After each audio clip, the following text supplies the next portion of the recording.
think that really hits home with people that, hey, this is my problem. I want to solve it. You don't need to come out here and do this, for me.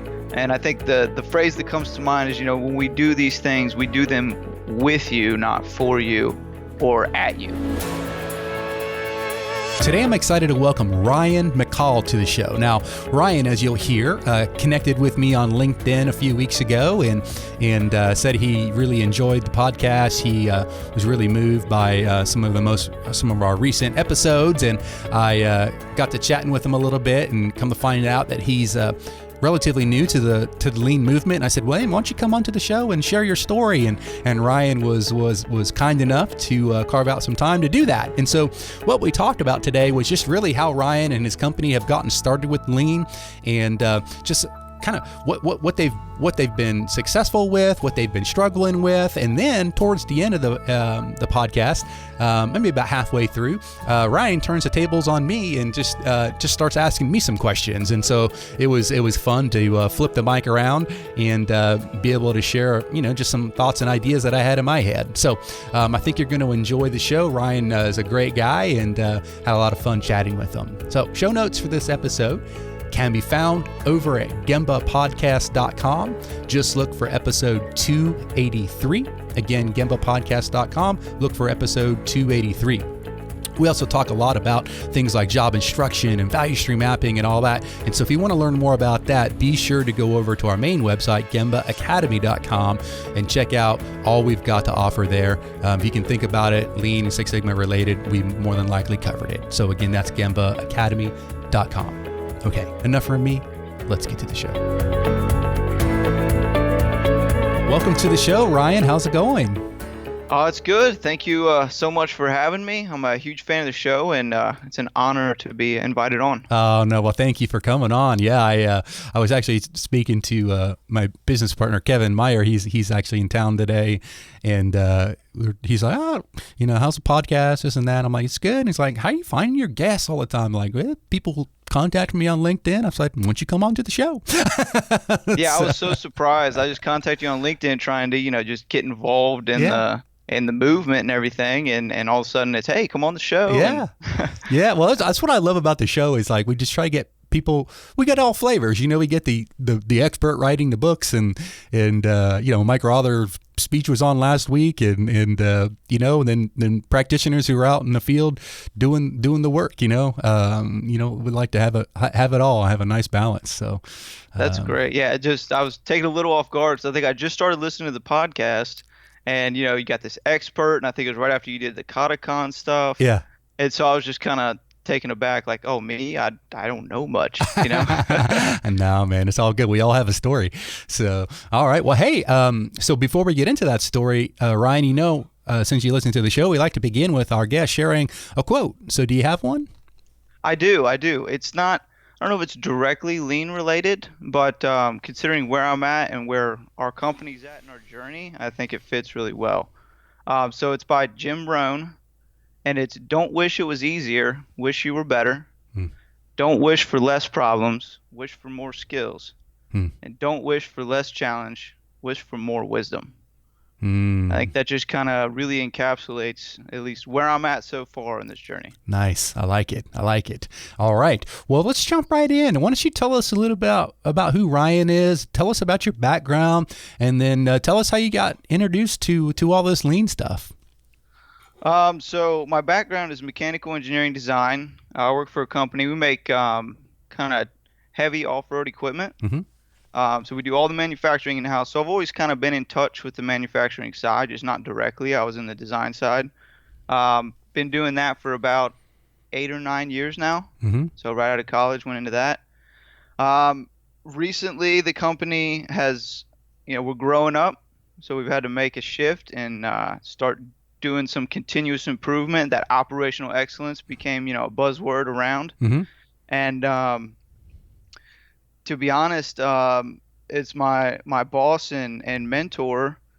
He said, if you're really into this or you're curious about it, go ahead and grab this book called The Goal. So I know it's been a common theme with a lot of your guests, especially recently.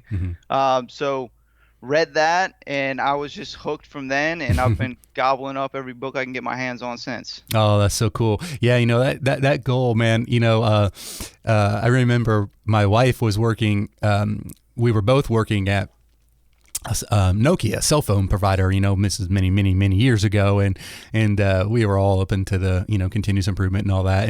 And I read the goal. I was like, oh, you need to read this, honey. And she's like, I said, it's like a novel. You might like it. And she did. She liked it. It's like Alex Rogo, man, and its trials and tribulations, So, Yeah. but it's a great book, Actually, man. it was a surprisingly good read, and then Yeah. it's full of all kinds of information. And Yep. I know people say this all the time, but it's like, are you sure he wasn't at our factory last week? He Exactly. really describes the things that go on the shop floor down to a T. So it really Yeah. hit home for me. Yeah. And I just decided I got to know all there is to know about this stuff, and kind of got into lean from there. There's a lean series that's similar to it.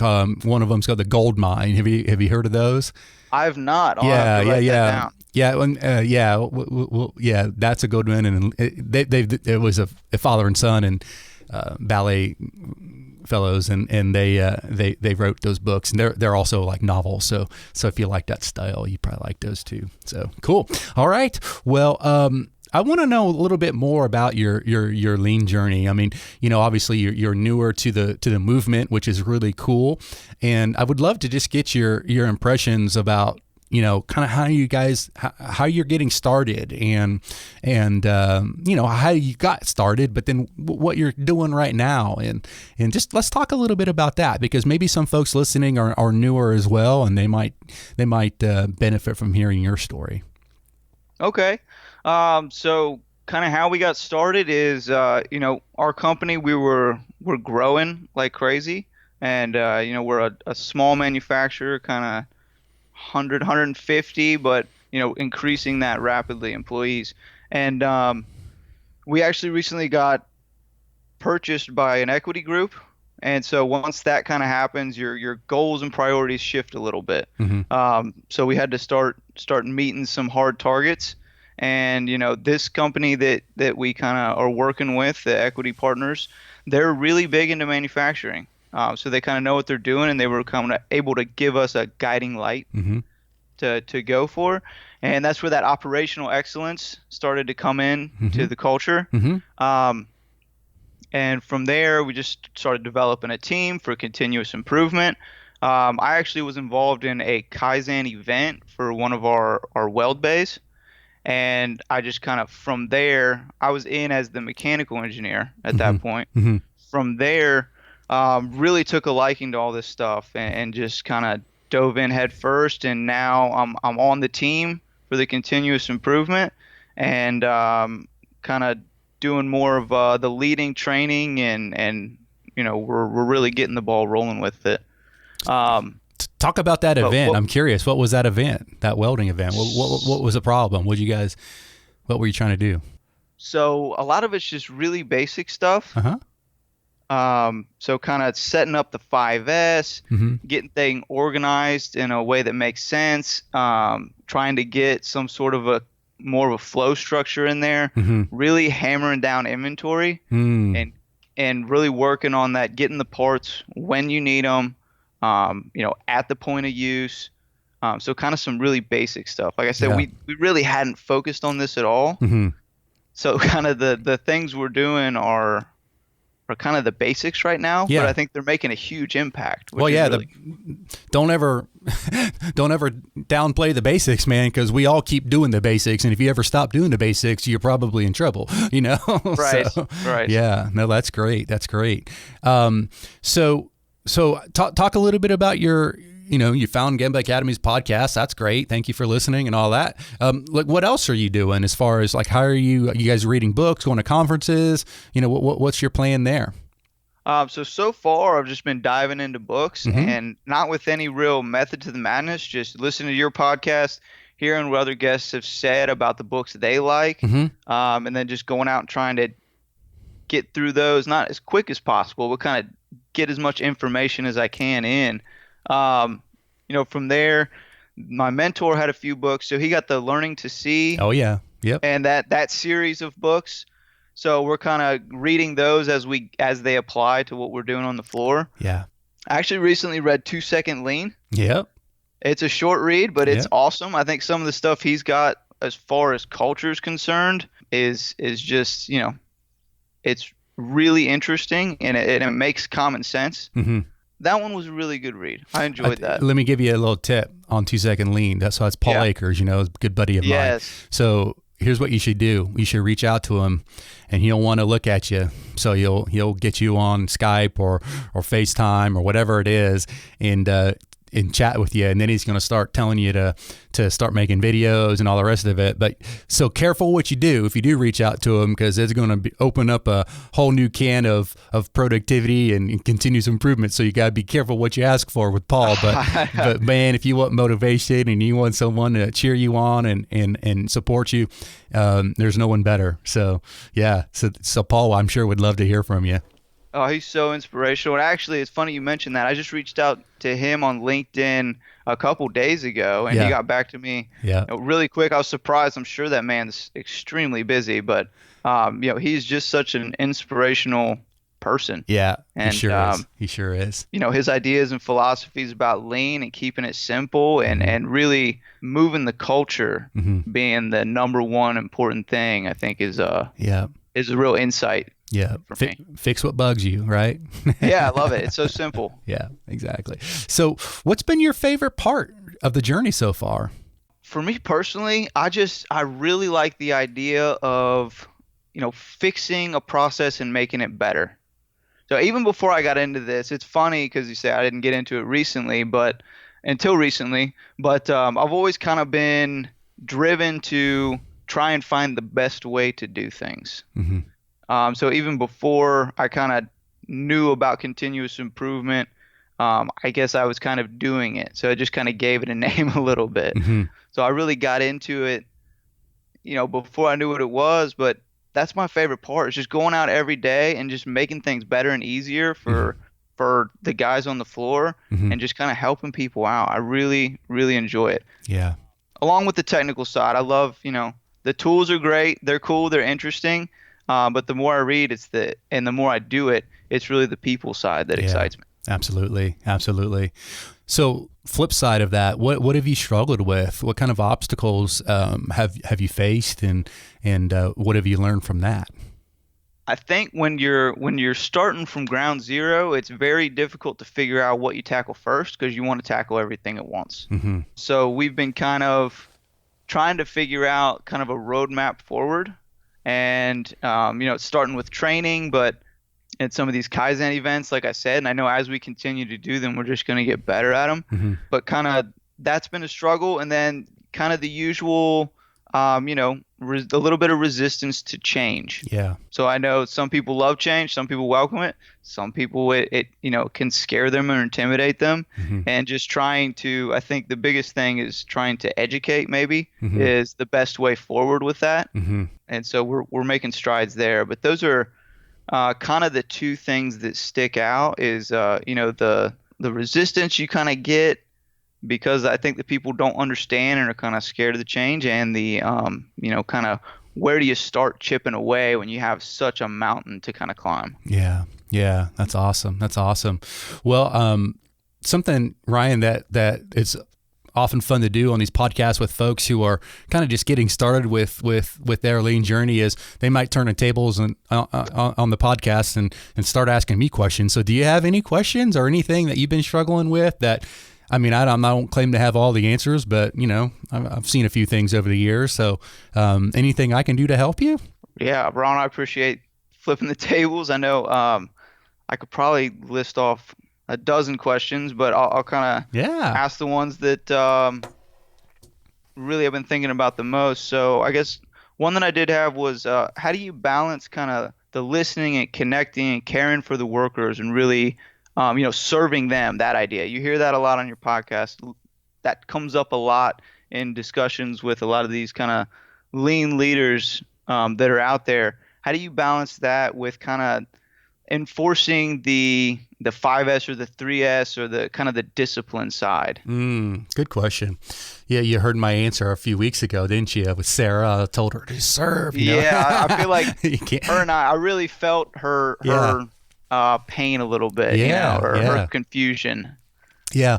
Well, first of all, the fact that you're asking about listening is a great sign because that means you are listening, right? And when we're new into this journey, it's so, especially being a smart engineer like you are, it's easy to have all the answers, right? Or to think you have all the answers. Right, And right, and so it's super easy to go in there, just kind of, oh yeah, what do you think? Well, except for let me just tell you. right. And next thing you know, you're off and running. And a good friend of mine, Mike Robleski, he's a real strong lean thinker, and he always likes to tell a story of don't steal someone's monkey, so monkey being the problem that they have, Okay. and when you steal someone's monkey or you steal their problem, you take that opportunity away from that person who would have the ability to grow and learn, but because you just gone off and done it for them, they can't learn, they can't grow. In fact, it may even help, they maybe even put them backwards because they're going to be like, well, I can't even do it. I need Ryan, Ryan's got to do it for me. And next time I have a problem, I'll just go to Ryan and he'll fix it, So that's the first thing, is to make sure that you don't steal anybody's monkey, Okay. and now that doesn't mean that you don't help them and you don't give them support, and coach them, but yeah, you don't want to do it for them. But on the flip side, you've heard, I'm sure, and read through your education process so far that without standards there can be no Kaizen, no Right. improvement.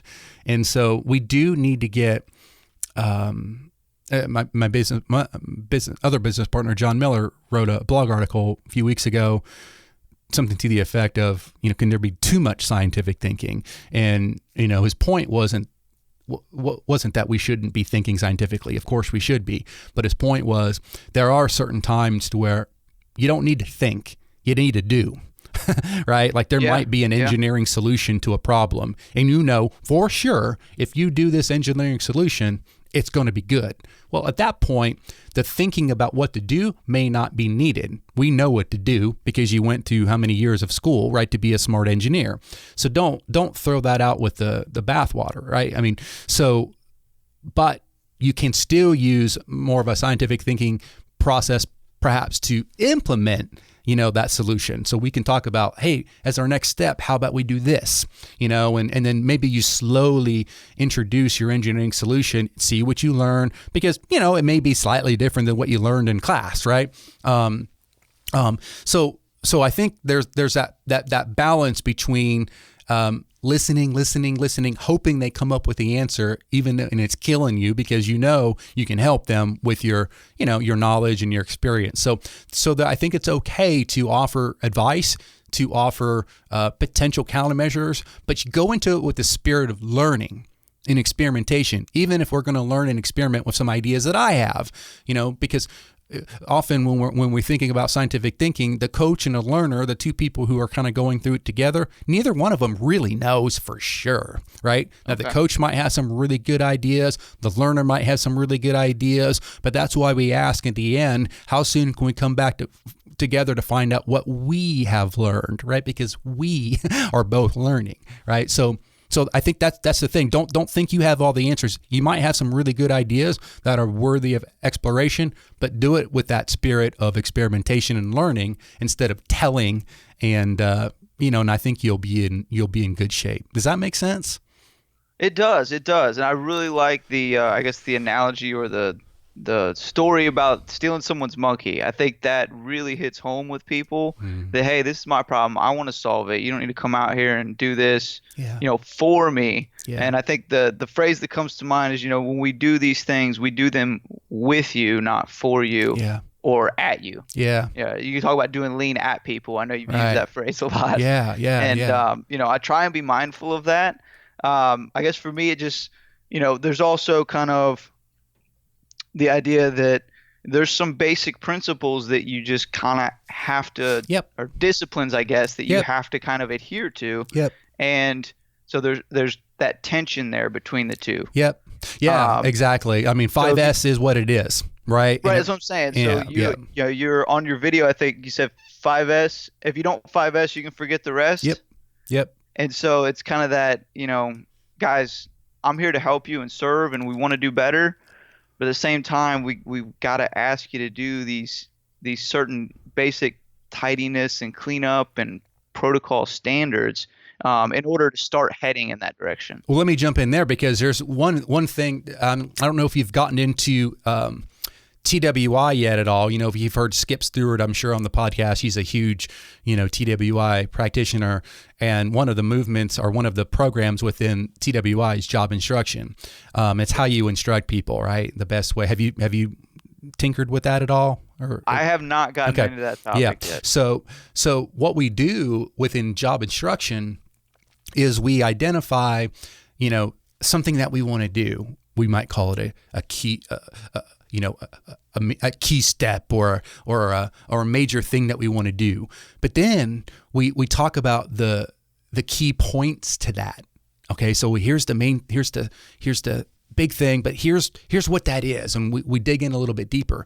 But then, and here's the most important part, in my opinion, we explain the reason for the key point. So when we talk about 5S, what we can do is we can say, this is what 5S is, here's what the S's mean, and, here's how we do it. It's pretty intuitive, that kind of thing. But you can't stop there. Then you say, here's why we do it. Here's the reason.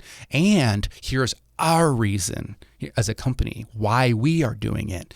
And that's a trap, because sometimes you might read in Paul's book or my video or whatever that, hey, we should be doing this 5S. But you got to understand why, your company's why. And then you got to communicate that. And if you don't have a good why, then truth be told, you should tap the brakes for a second and figure out, maybe you're a clean room, and maybe 5S isn't going to be your top priority at that point. Maybe it's something else, right? Okay. But make sure you have a reason why, and then you communicate that reason why, and because that's what makes things like JI work. Is because, we know what we want to do. We know kind of the key things we need to do to make it happen, but then we know why we're doing those things. And that final step of explaining the reasons, that to me is the true power. So make sure that you don't ever forget that. Okay. Yeah, that's something that comes up a lot as far as trying to implement these things. And I've really, I've read as much as I can up to this point, but that's what everyone stresses is the why. Yep. You've really got to come forward and clearly define your why, and because that's how you get kind of people on board and you get people excited about it, instead of kind of the inverse is what happens sometimes. Yeah, exactly. Where you get some resistance. So I think that's great advice. So thank you, Ron. Yeah. Really focus on the why. Yeah. What else, man? Let's do one more. I guess in our factory, you hear a lot of people say, well, lean can't apply because of this, or we can't do one piece flow because fill in the blank. Mm-hmm. And that seems to come up a lot, or trying to really explain and elaborate. Maybe this comes down to answering the why too, is really getting these principles that are maybe counterintuitive to what most people think about manufacturing, and kind of really having them make sense to the people on the floor. Like, hey, we don't want you to, going back to welding, weld up this part and then this part kind of in a row. We want you to weld the whole thing as a one piece flow, and kind of here's the reason why. But that doesn't, I don't know if I'm just having a problem defining the why. Well, and maybe that would help. Well, it's a good point. It's a good question. So here's another way of looking at it. Go in there with the spirit that you want to learn and when you want to grow. So you might go into the welder and say, "Hey, so there's this technique, They call it one piece flow, whatever. We can call it whatever we want. And here's how it works. Grab yourself some. Have you ever seen our envelope stuffing video? I have. I Yeah. actually shared that with the continuous improvement team and kind of said, hey, when we Yeah. go to try and explain this on the floor or how we're trying to do this one piece flow, Yeah. I think this would be an excellent exercise to, kick off that Yeah. session. So you can do that, but that's not sufficient.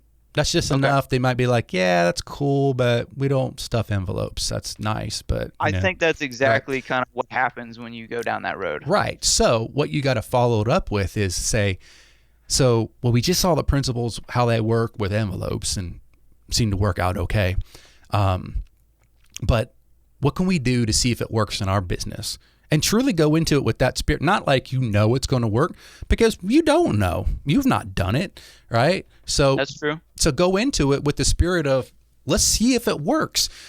So don't argue about whether or not it'll work or not. If you want to debate on how we can experiment to see if it works. Okay. Because you could get everybody to agree. Would it be good if we could do this 20% faster? Would that be good? And it was easier for you. Everybody get them saying, as Mr. Carnegie would say, get people saying yes. Yes. Yes. And so exactly. yes, it would be good. Okay. Would you be open to working with us to see if we could figure out how to possibly do that? Yes. Okay. Well, let me throw out some ideas for some potential experiments. Would that be okay? Yes. Okay. So here's some ideas. What do you all think? And then brainstorm back and forth, give and take, and then form just a real basic, and we're talking one piece flow here, but could it be anything? But in one piece flow, you could just say, hey, so today, how do you do that work? Boom, boom, boom, boom, boom. It's probably batched of some sort, right? And say, well, what if we tried it this way? Would you be open to trying it? I'm not saying it'll be better. I'm curious. Let's see. Well, let's see what we learn. Okay. And then they'll more than likely be like, yeah, well, at least to give it a try, and say, hey, let's videotape it. Just so we can take all the pressure off, and we can just come back and watch a videotape and see what we learn, and then before you do it, I say, what do you think's going to happen, Mr. and Mrs. Welder? Yeah. And see what they say. And do you think it'll be faster? Nah, I think it's going to be slower. It's weird, man, because one piece flow is weird, right? It's like Right, it is, crossing your arms the wrong way, and let them make a prediction and to say, oh, all right, let's try it. When can we try it? Try it this afternoon. Try it that afternoon and see what happens. More than likely, if it's true, one piece flow is going to be better. We know it's science at that point, right? We know it's going to be better. Okay. But even if it is better, but you don't need to be able, I told you so, if you just listen to me. Oh, no, I would never do that. and just be like, cool, what did we learn? What actually happened and what did we learn? And just document this stuff, on a piece of paper or, whatever you're thinking scientifically here. So whether you use all the codiforms or not, doesn't matter at this point. You're experimenting and seeing what you learn, right? But that's how I would go into it. I would go into it with, not saying this is the way that we should do it. And would you just listen, because that's not going to work. But if you I try not to do that. I guess I'm so glad that I asked you that question and that you responded the way you did, because I was kind of lost. I was stuck. I don't know how to even approach this subject to these guys, because I personally know it works, but how do I kind of prove that to them? And like you said, the best thing to do is go in and, like you say, get them saying yes, and come in with that mindset of experimentation versus, hey, I know this works already. Yep. And get them to learn with you, and that way their kind of eyes are opened up through experiments as opposed to kind of drilling theories and philosophy at them. Exactly. Okay. Yeah. I mean, and it's not just one piece flow. It could be anything, man. Well, you apply that across the board. That thinking, it's like, hey, this value stream mapping thing I'm learning to see. It might be kind of cool if we could, see what we could learn from, let's go draw what's really happening. And what do y'all think's going to happen? Right? Sound familiar? And then what actually happened? Oh my gosh, I had no idea that our process was this messed up. Okay. Well, what did we learn? And, we're actually in the middle of doing that right now. And one of our biggest product lines, we're doing that whole door to door, Yep. just do a value stream map. Let's go through that whole process and let's just see, put it up in front of everybody and let's see what we get out of it. Yep. Um, Exactly. so Exactly. I'm glad to hear that that's we're at least headed in the right direction as far as that's concerned. Yeah, what's so cool is you don't know because it hasn't come out yet, but last week's podcast, which I know what's coming up in our schedule, it was Okay. was Mike Rother's Toyota Kata kind of keynote, and he's the guy that wrote Learning to See, and Yeah. and I've mentioned many times that book, that Learning to See book, man, that's why I'm here. That's why I'm talking right now, because that Yeah. book was one of the major when it first came out. Man, I devoured it and messed a lot of stuff up, made a lot of stuff better, learned all kinds of stuff, and boy, that's what got me down this continuous improvement path, though. And then I shortly thereafter, if you haven't bought all those LEI books, you need to get them. You need to own them all. Learning I to have See. two right now. I'm getting through the red one. Yeah, red one. Rick Harris. He actually came on the podcast, by the way. Okay. Gosh, a couple years ago.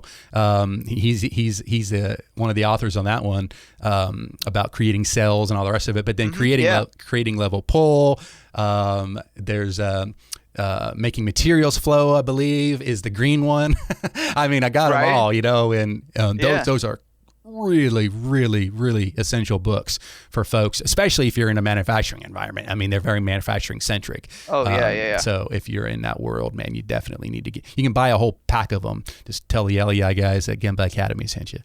All right, I'll do that. Yeah, I'll have to get the whole library. Yeah. And get reading. Yeah, good stuff. Well, hey, man, this has been fun, Ryan. I always love chatting with folks who are in the trenches, man, doing the work and trying to learn and get better. So keep it up, man. There's going to be a lot of discouraging moments. There's going to be a lot of times when you want to give up, but don't give up. Just keep fighting and give me a call anytime and come back on the podcast. We'll pump you back up and just stay after it because it's so worth it, man. You can change people's lives, including your own, and for the better.